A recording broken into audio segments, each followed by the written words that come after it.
Good morning. तो आज आपके थर्ड लैंग्वेज हिंदी व्याकरण से जो है आपका 8वां पार्ट देखते हैं। 7वां तक हो गया है। 7वां पार्ट में हमने क्या देखा था? संज्ञा। ठीक है, तो संज्ञा किसे कहते हैं?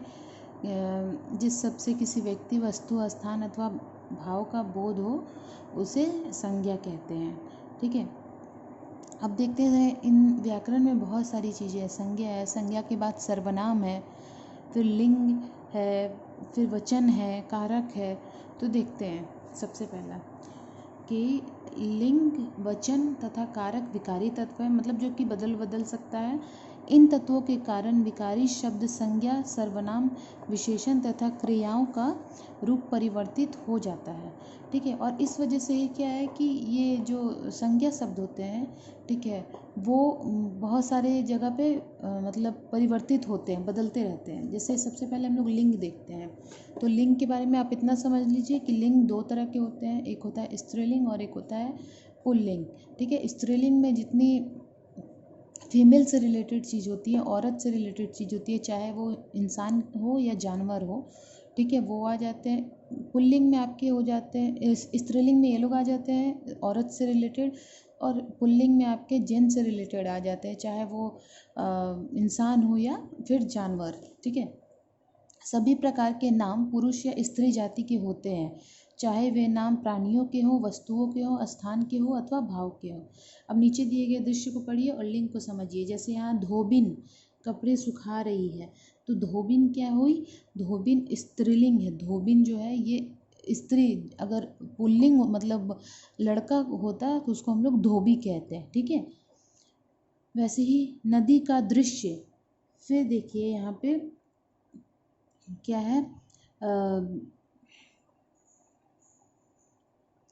मछुआरिन मछली समेट रही है, लड़कियां नहा रही है, धोबी कपड़े धो रहे हैं, लड़का तैर रहा है, मछुआरा मछली पकड़ रहा है, हिरन हिरनी पानी पी रहे हैं। ठीक है, तो ये सब लिखा हुआ है। अब यहाँ पे देखो, उपयुक्त वाक्यों में लड़के, मछुआरा, धोबी व हिरण शब्दों में पुरुष जाति तथा लड़कियां क्या है? मछुआरिन है, धोबिन है, हिरनी है, शब्दों में स्त्री जाति का बोध हो रहा है। ठीक है, इन पुरुष व स्त्री जातियों का बोध लिंग द्वारा होता है। ठीक है, जैसे लड़का क्या हो गया आपका? पुल्लिंग हो गया। लड़की क्या हो गई आपकी? स्त्रीलिंग हो गया। जैसे अगर कोई लड़की का नाम सीता है तो वो क्या हो जाएगी? वो स्त्रीलिंग हो जाएगी। किसी लड़के का नाम रमेश है तो वो क्या हो जाएगा? पुल्लिंग हो जाएगा। ठीक है, तो लिंग के दो भेद हैं, पहला है पुल्लिंग, दूसरा है आपका स्त्रीलिंग। ठीक है, अब देखो पुल्लिंग क्या होता है? पुरुष जाति, मतलब लड़का जाति जो होता है, मर्द जात जो होते हैं, पुरुष जाति का बोध कराने वाले शब्द पुल्लिंग कहलाते हैं। जैसे दादाजी टीवी देख रहे हैं, दादाजी क्या है? जेंट्स है, लड़का है, मतलब वो है, आदमी है। ठीक है, तो वो क्या हो जाएंगे? वो पुल्लिंग में आ जाएंगे। कुत्ता, ठीक है, और यही अगर फीमेल हो, डॉग, तो उसको क्या लिखेंगे? कुतिया। ठीक है, तो कुत्ता दरवाजे पर बैठा है, लड़का गृह कार्य कर रहा है, पिताजी अखबार पढ़ रहे हैं। यहाँ दादाजी, पिताजी, लड़का व कुत्ता शब्द क्या है? आपका पुल्लिंग है। अब वैसे ही स्त्रीलिंग का देखिए, माँ खाना पका रही है, लड़की गृह कार्य कर रही है, दादी जी पूजा कर रही है, बिल्ली मेज़ के नीचे बैठी है। ठीक है, तो अब यहाँ पे क्या है? ये सारा आपका स्त्रीलिंग का बोध करा रहा है। अब देखिए पुल्लिंग शब्दों की पहचान कैसे हो? तो पर्वतों के नाम जो हैं, जैसे हिमालय, सतपुरा, अरावली आदि, ये सब पुल्लिंग है। ग्रहों व आकाशीय पिंडों के नाम बुध, मंगल, सूर्य, तारे, पृथ्वी को छोड़कर, ठीक है, आदि जो हैं वो क्या है? वो पुल्लिंग है। महीनों के नाम में महीना भी जो होता है वो भी स्त्रीलिंग पुल्लिंग में होता है। जैसे कि जनवरी, फरवरी, चैत, बैसाख आदि, ये सब क्या है? ये सब पुल्लिंग में आता है। दिनों के नाम कौन सा? सोमवार, मंगलवार, रविवार, ये सब आपका क्या आ जाएगा? ये सब आपका आ जाएगा पुल्लिंग में देशों के नाम भारत, पाकिस्तान, चीन, कोरिया आदि। सागरों के नाम हिंद महासागर, अरब सागर, ये सब आपके आ जाएंगे सारे पुल्लिंग में। अब पेड़ के भी बहुत सारे नाम हैं जो पुल्लिंग में आते हैं, जैसे बरगद, नीम, पीपल। अपवाद में है इमली, कुछ लोग कहते हैं इमली स्त्रीलिंग है, कुछ लोग कहते हैं पुल्लिंग है, ठीक है। अब वैसे ही धातुओं के नाम सोना, हीरा, पन्ना। अपवाद में चांदी भी है, कुछ लोग चांदी को स्त्रीलिंग कहते हैं, कुछ लोग चांदी को पुल्लिंग कहते हैं, ठीक है। अब देखो आ, तव, पन, पा प्रत्यय वाले शब्द को भी पुल्लिंग कहते हैं, जैसे मोटापा, बुढ़ापा, बचपन, बंधुत्व आदि, ठीक है। अब यहाँ देखो सदैव पुल्लिंग शब्द जो हमेशा पुल्लिंग ही होता है, एक होता है तोता, ठीक है, एक होता है चीता, एक होता है कछुआ, एक होता है मगरमच्छ, एक होता है कबूतर, मच्छर, बाज, खटमल आदि। अब ऐसे ही स्त्रियों के नाम क्या हैं, नदियों में कौन कौन से हैं, तो गंगा को स्त्री का वो स्थान दिया गया है, यमुना, कृष्णा, कावेरी आदि, गंगा माँ जैसे हम लोग ऐसे कहते हैं। भाषाओं के नाम जो हैं, अब हिंदी, अंग्रेजी, फ्रेंच, जर्मन आदि सब भाषा क्या है, स्त्रीलिंग है। लिपियों के नाम है देवनागरी, रोमन, गुरुमुखी, क्रिलिक आदि जो है, ठीक है। बर्तनों के नाम थाली, कढ़ाई, कलछी, छलनी आदि, ये सब क्या है, ये सब स्त्रीलिंग है। शरीर के कुछ अंगों के नाम क्या है, छाती, कमर, नाक, जीभ आदि, ये सब स्त्रीलिंग है। आवट, या, ई, आहट आदि प्रत्यय शब्द वाले, जैसे डिबिया, गुड़िया, घबराहट, सजावट, खिड़की, गर्मी आदि, ये सब क्या है, पुल्लिंग है आपके। अब सदैव स्त्रीलिंग जो होते हैं, जो हमेशा स्त्रीलिंग ही होते हैं, जैसे मैना हो गई, मछली हो गई, मक्खी हो गई, कोयल हो गई, चील हो गई आदि हो गई, ये सारे स्त्रीलिंग ही हमेशा होते हैं, ठीक है। अब ये जो है पुल्लिंग से स्त्रीलिंग कैसे बनाया जाता है, तो आ लगाकर भी होता है, जैसे कि छात्र है तो उसमें छात्रा, आ लगा दो लास्ट में, तो ये क्या हो जाएगा आपका, स्त्रीलिंग हो जाएगा। फिर बाल जो है ये पुल्लिंग है, इसमें आ लगा दो तो बाला हो जाएगा आपका स्त्रीलिंग। फिर प्रिय जो है ये पुल्लिंग है, प्रिया लगा दो तो ये स्त्रीलिंग हो जाए। वैसे ही इन लगाकर होता है स्त्रीलिंग बनता है, जैसे माली है उसमें इन लगा दो तो मालिन हो जाएगा, तो वो स्त्रीलिंग हो गई। पुजारी में इन लगा दो तो पुजारिन हो गई स्त्रीलिंग। धोबी में इन लगा तो धोबिन हो गई, ठीक है। वैसे ही ईका है, ठीक है, तो अध्यापक और ईका लगा दो तो अध्यापिका, ये क्या हो गया आपका स्त्रीलिंग हो गया। वैसे ही शिष्य है, ठीक है, नहीं सॉरी, ये वैसे ही पाठक है तो उसमें आप ईका लगा दो तो पाठिका हो गई, ठीक है। तो ऐसे ऐसे आप बहुत सारे बदलाव कर सकते हैं। अब देखिए वचन क्या होते हैं, तो वचन स्पेशली हम लोग जानते हैं काउंटिंग के हिसाब से, ठीक है। तो एक वचन हो गए, बहुवचन हो गए, ठीक है।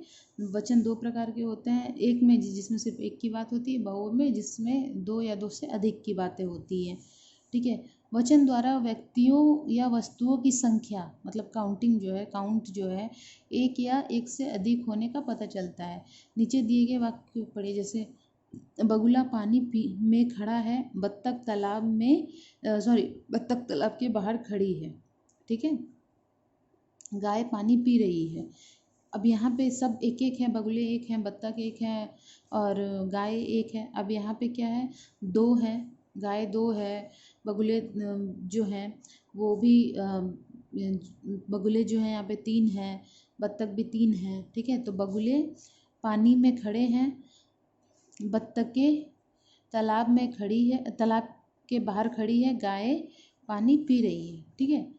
तो यहाँ पे हम लोग को वचन का पता चलता है। अब वचन के भेद देखिए, सबसे पहले देखिए वचन किसको कहते हैं, तो जिन शब्दों से संज्ञा के एक या अनेक होने का पता चले वे क्या होते हैं, वचन होते हैं। अब वचन के दो भेद है, एक वचन और बहुवचन। अब एक वचन क्या है, ठीक है, जिसमें एक की बात हो, जैसे एक लड़का है और उसका एक पतंग है, ठीक है। वैसे ही यहाँ पे एक साइकिल है और एक लड़की है, यहाँ पे कौवा है और यहाँ पे एक घोड़ा है ना। अब यहाँ पे क्या है, वही चीज़ बदल गया, यहाँ पे ढेर लड़के हैं, तीन लड़के हैं और उनके तीन पतंग हैं। यहाँ दो लड़कियाँ हैं, यहाँ पे उनकी दो साइकिल है, तो ये बहुवचन हो गया, ठीक है, दो या दो से अधिक। यहाँ पे बहुत सारे घोड़े हैं और यहाँ पे बहुत सारे कौवे बैठे हैं, ठीक है। अब एक वचन से बहुवचन में कैसे बदल सकते हैं, तो पहले अ को ए बना कर, ठीक है, जैसे किताब को किताबें बना दो, तो ये किताब एक मतलब एक ही किताब है और यहाँ पे बहुत सारे किताब हो सकते हैं, दो तीन चार पाँच बहुत सारे। मेज़ है तो इसे मेज़ें बना दो। बात है तो बातें बना दो, कलम है तो कलमें बना दो। तो ऐसे ऐसे आपको यहाँ पे ये सब आप पढ़ना, ठीक है। जैसे अगर इससे आपका आ सकता है कि सभा का बहुवचन क्या होगा, तो सभाएं होगा, ठीक है। वैसे ही आपका बंदरिया, देखो ये सब में आप लोग गलती कर सकते हो, ये बंदरिया है, इसका बहुवचन क्या होगा, तो इस तरीके से आपको लिखना है बंदरिया, ठीक है। अब वैसे ही आपका आता है कारक, ठीक। तो कारक क्या होते हैं? कारक शब्द संज्ञा या सर्वनाम शब्दों का संबंध क्रिया के साथ स्पष्ट करता है। इसे बिना वाक्यों का अर्थ स्पष्ट नहीं होता। जैसे कि यहाँ पे देखो, मेरी मौसी जी दिल्ली रहती हैं, उनके मुँह दिल्ली प्रशंसा सुन सुनकर मेरे मन दिल्ली घूमने की इच्छा जाग उठी। उपयुक्त वाक्यों को अर्थ पूर्ण रूप से स्पष्ट नहीं हो रहा है। अब इन वाक्यों को निम्न प्रकार से लिखने पर, जैसे मेरी मौसी जी, ठीक है, दिल्ली में रहती है, उनके मुंह से दिल्ली की प्रशंसा सुन सुनकर मेरे मन में दिल्ली घूमने की इच्छा जाग उठी। तो ये वाक्य आपको समझ में आ रहा है कि एक लड़की है जिसने अपनी मौसी के मुंह से बहुत बार दिल्ली का नाम सुना, तो उसको और दिल्ली की प्रशंसा सुनी, तारीफ सुनी, तो उसके भी मन में दिल्ली घूमने की इच्छा जाग उठी। अब इन वाक्यों का अर्थ पूरी तरह से स्पष्ट हो गया। ऐसा क्यों हुआ? ऐसा इसलिए हुआ क्योंकि इनमें कुछ चिन्हों में से की का प्रयोग हुआ है, ठीक है। इनमें कुछ चिन्ह, अगर ये आप अपने इन वाक्यों से, जैसे इसमें फर्स्ट वाले में नहीं हो पाया था, तो पढ़ने में भी अजीब लग रहा था, ठीक है। तो अब देखो क्या है कारक, जिन शब्द चिन्हों द्वारा संज्ञा या सर्वनाम का संबंध वाक्य के अन्य शब्दों में स्पष्ट होता है, उसे कारक चिन्ह कहलाते हैं, ठीक है। जैसे कि कारक के कितने भेद हैं, तो कारक के 8 भेद हैं, ठीक है। कर्ता, कर्म, करण, संप्रदान, आपादान, संबंध, अधिकरण और संबोधन, ठीक है। इसको कैसे याद रखा जाता है? कर्ता ने कर्म को करण से के द्वारा, संप्रदान को के लिए, आपादान से, संबंध का के की, अधिकरण में पर, संबोधन हे अरे, ठीक है। जैसे माँ ने मुझे बुलाया, ठीक है, दादाजी पापा को बुला रहे हैं, मैं बस से स्कूल जाता हूँ, दादी माँ को भूख लग, तो ये जो ने, को, से, को, ते, का, में, है, ये सब है, ये सब क्या है आपका? ये सब आपका सारा कारक है, ठीक है। अब ये आपका चैप्टर ख़त्म होता है। अब कुछ इसके क्वेश्चन आंसर है जो कि कुछ कुछ देख लेते हैं। जैसे निम्न में से लिंग का प्रकार नहीं है, कौन सा? तो विशेषण, विशेषण लिंग का प्रकार नहीं है। पुल्लिंग स्त्रीलिंग तो है। अब निम्न में से पुल्लिंग शब्द है, ठीक है। हीरा, हीरा जो है ये पुल्लिंग शब्द है, ठीक है, क्योंकि इमली और चांदी ये दोनों पे अभी तक जो है अपवाद चल रहा है। कुछ लोग कहते हैं इमली और चांदी जो है वो स्त्रीलिंग है या पुल्लिंग है, दोनों में से कुछ भी है, ठीक है। अब देखो वचन कितने प्रकार के होते हैं, तो वचन 2 प्रकार के होते हैं, ठीक है, एक वचन और बहुवचन। निम्न में से कारक का भेद नहीं है, कौन सा? तो सर्वनाम, कर्म है, करता है, यहाँ पे देखो आपको लिखा हुआ है, ठीक है, सर्वनाम नहीं है। कारक चिन्ह कितने प्रकार के होते हैं, तो कारक चिन्ह जो है आपके वो 8 प्रकार के होते हैं, है ना। अब वैसे ही देखो यहाँ पे हमारे नीचे दिए गए वाक्यों में रंगीन शब्दों में लिंग बदलकर वाक्यों को पूरा कीजिए। अब इसमें लिंग बदलना है, ठीक है। हमारे विद्यालय में कई शिक्षक, तो शिक्षक का शिक्षक पुल्लिंग है, इसका स्त्रीलिंग क्या हो जाएगा? शिक्षिका है। छात्र विद्यालय जा रहे, तो छात्र का छात्रा हो जाएगा। शेर तो शेरनी हो जाएगा। बंदरिया, तो बंदरिया भी मैंने बताया, ऊपर में चंद्र बिंदु हो जाएगा। दादाजी तो यहाँ पे हो जाएगा दादी जी, ठीक है। अब नीचे दिए गए का लिंग बदलना है, तो जैसे चाचा का चाची, बुढ़िया का बूढ़ा, चूहिया का चूहा, बालक का बालिका, भगवती का भगवत और नाना का नानी, ठीक है।